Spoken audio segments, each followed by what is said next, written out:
Okay, the next film we're reviewing is the Legend of the Guardians. Sorry, the Owls of Ga'Hoole, and this is pretty much a big CGI, feast of the eyes. It really has just an all too familiar story, but at the same time, though, it's still pretty captivating. It was, your inexperienced young, hero who, full of self-doubt, but with that inside passion, is going to make things happen, yada, yada, yada, yada. However, this is much better than Alpha and Omega, which I saw last week.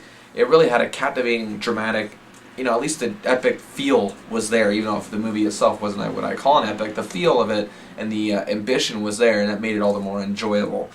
Now, in this film, there's, of course, a powerful enemy army that has, this weapon, yada, yada, yada.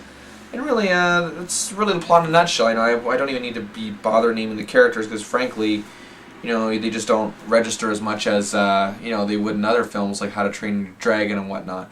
Even the characters in this film seem almost less interesting than Alpha and Omega, but again, it's just the feel of the whole, thing put together that really, got me into the movie. And again, you got your son, the good son, the owl, who gets the attention of the mom, and his jealous brother, yada yada yada, and the wide-eyed baby sister, it just keeps going on and on and on, and you got the wise and fearless warrior owls, you know what I mean? But the thing is, they actually look the part, and the voices really match up here. You got the voice likes of Jeffrey Rush, Helen Mirren, Sam Neill, I think, and another one was Hugo Weaving. People who are very familiar with epic-type films in an acting sense, whereas here they're just doing it in a voice sense, and their voices perfectly match up, and they give it that feel. And I think when you put Helen Mirren in anything, even if it's a voiceover work, she'll make something work of it. Now, of course, the brothers are kidnapped and taken to a land where, evil owl, Lord has the weapon and whatnot, and this is where the adventure truly begins, and it's nice. That's when the nice little story takes place between, the aspects of brotherhood. It is cliche, but at least there are some scenes in this film that do something with it. Again, what do I always say on the show more than anything, probably? I'm fine with cliches as long as something is done with them, and it makes for an entertaining film.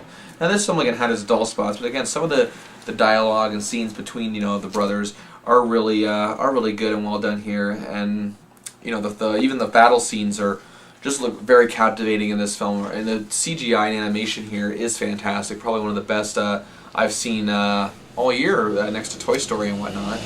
And really, it kind of reminds me in a way where animation can really just stand out on screen.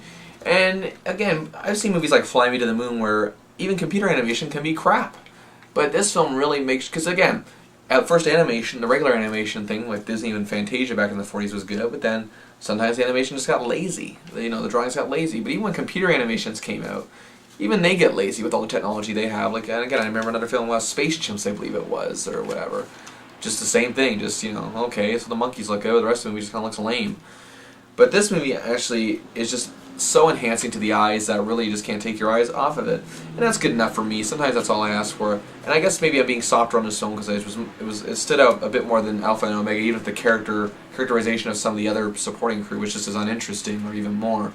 But still, there were just things above Alpha and Omega that made me enjoy it more. So therefore, I give Legend of the Guardians 3 stars out of 5.